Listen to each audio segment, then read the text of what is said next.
tell me I'm not the only one who's wearing Adam Sandler outfits to bed. Bruh. Like, why only bother to look good when we're going out? I've decided I want to look cute even in my sleep. So today we're sewing a super cute, super girly pajama set.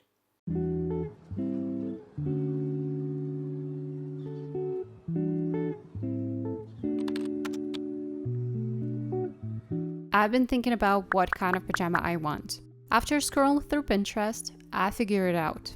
I want a set with a strappy top and shorts, finished off with some pretty lace. Next up, I made the pajama pattern. And if you want to sew this pajama set too, you can find a pattern through the very first link in the video description. So first things first, print out the pattern. The print setting should be A4 paper size and scale to fit the paper. After printing, don't forget to check the test square. It should measure exactly 5 by 5 centimeters. Once your pattern is printed, trim off the excess paper where the little scissors icons are.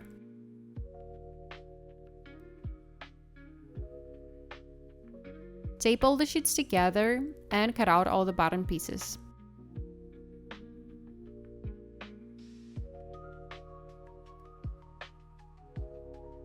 So to sew this pajama set, you'll need the following materials. Need fabric. I recommend choosing natural or semi-natural fibers, since it's pajamas. You'll also need lace, if you're making the lace version, but that's totally optional. Make sure the lace is stretchy, so it stretches with your pajamas. You can also get a ready-made drawstring for the shorts, or I'll show you how to make your own. Narrow elastic, up to 1 cm wide for the straps. And a little bit of interfacing to reinforce the drawstring holes on the shorts. Now, I'm cutting out all the pieces from the fabric. If you're using natural fabric, don't forget to pre-shrink it first, either by washing or steaming it with an iron, so it doesn't shrink later after sewing. Once all the pieces are cut out, we can start assembling the pajama. Let's begin with the shorts. Take the two shorts pieces, place them right sides together, and sew along the crotch seams.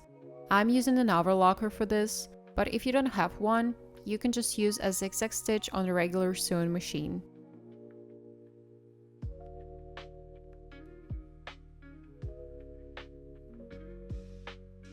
Next, fold the shirts like this and sew the inseam.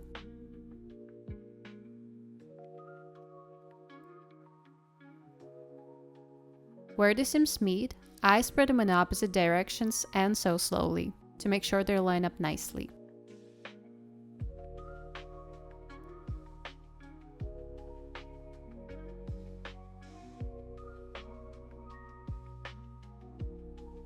Now you can set the shorts aside. Let's work on a waistband. We need to make openings for the drawstring in a waistband. First, I mark the center. Since the waistband will be folded in half, I only mark the buttonholes on one half. I leave about 1.5 to 2 centimeters between them. Next, I cut small pieces of fusible interfacing and iron them onto the spots where the buttonholes will be.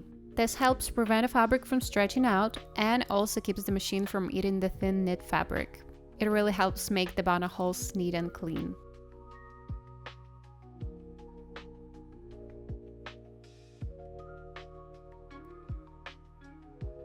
Then I switch to this buttonhole foot, select the buttonhole stitch in my machine, and set it to a small zigzag, specifically for buttonholes. And then I make the buttonhole.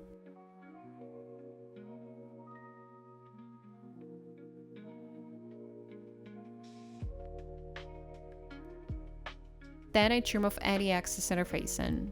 If you're using wide fusible, you can skip this step, but I trim it so it doesn't show through.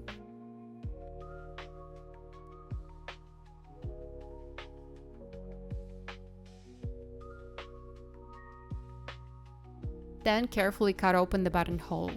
Make sure not to cut the threads, or it will unravel. Now join the waistband into a loop using an overlocker or a zigzag stitch.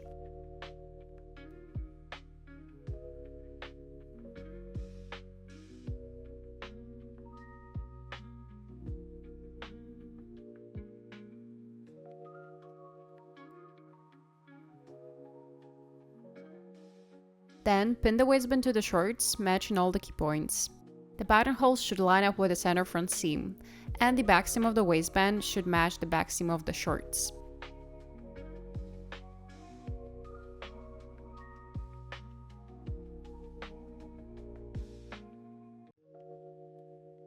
Evenly distribute the waistband around the shorts and pin it in place.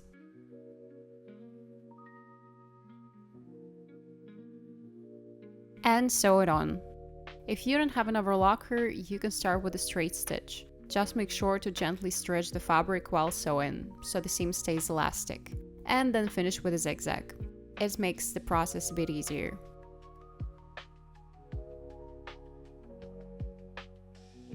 Now let's attach the lace.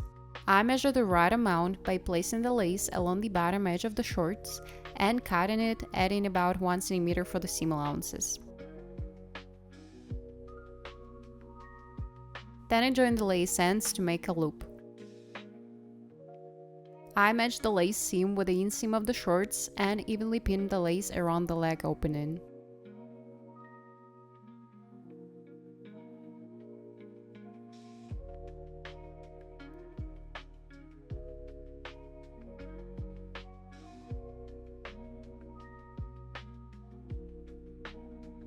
And then sew it on.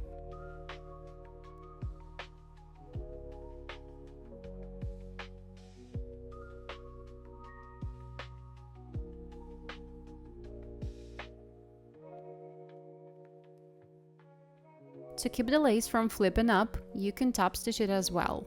Just make sure to gently stretch the fabric while sewing, otherwise the stitch won't be elastic and might snap. I usually top stitch about 1 mm from the edge.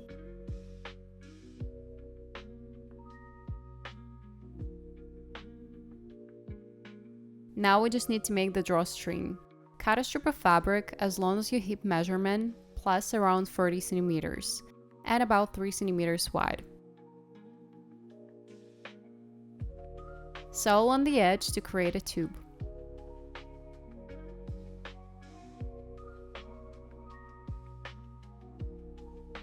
Then turn it right side out.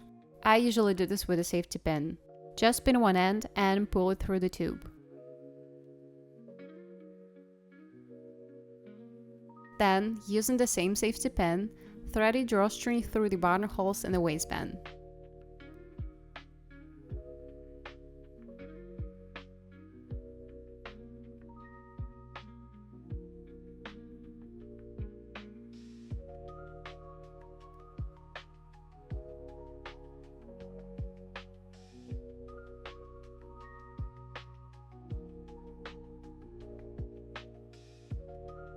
And the shirts are done. Now let's move on to the top. Place the front and back pieces right sides together and sew on the side seams.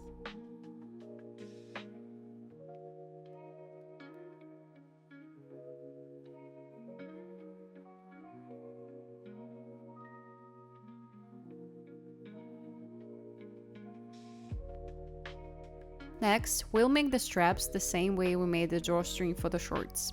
I included an approximate strap length in the pattern. The width is also 30 cm. But this time, when sewing the strap into a tube, make sure to insert elastic inside as you sew. This will help prevent the straps from stretching out over time.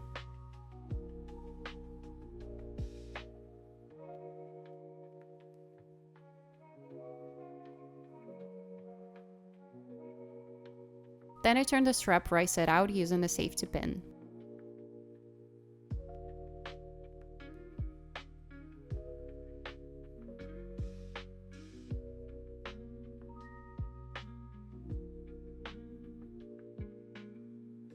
And here I actually made a little mistake. As you can see, the straps are already attached to the top. But I forgot that if you sew them on first, they'll end up covering the lace. So don't mind that. At this stage, your top should still be strapless. Now we're going to attach the lace. Measure the lace you need, adding 1 cm for seam allowances.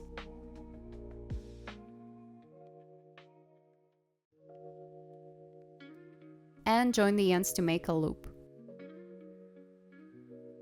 Then sew the lace to the top, just like we did with the shorts.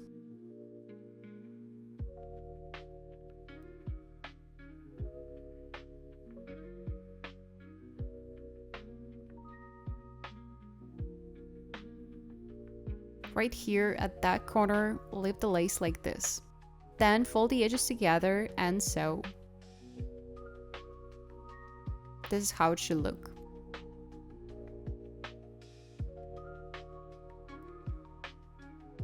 Now it's time to attach the straps. I basted mine to the top by hand first, to keep them in place.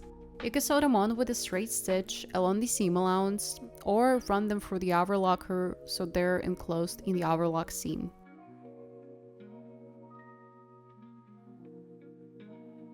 After that, you can top stitch the lace, just like we did on the shorts. I also stitched the straps down to the lace itself.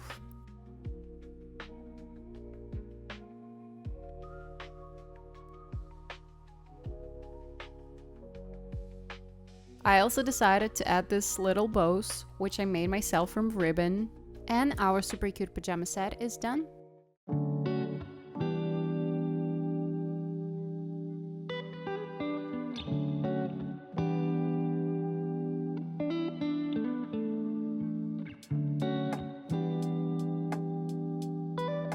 I hope you enjoyed this tutorial and that inspires you to make yourself a cute pajama set too, because you deserve beautiful sleepwear. If you have any questions, feel free to ask them in the comments. Also, let me know what other tutorials you'd like to see, and I'll see you in the next videos. Bye!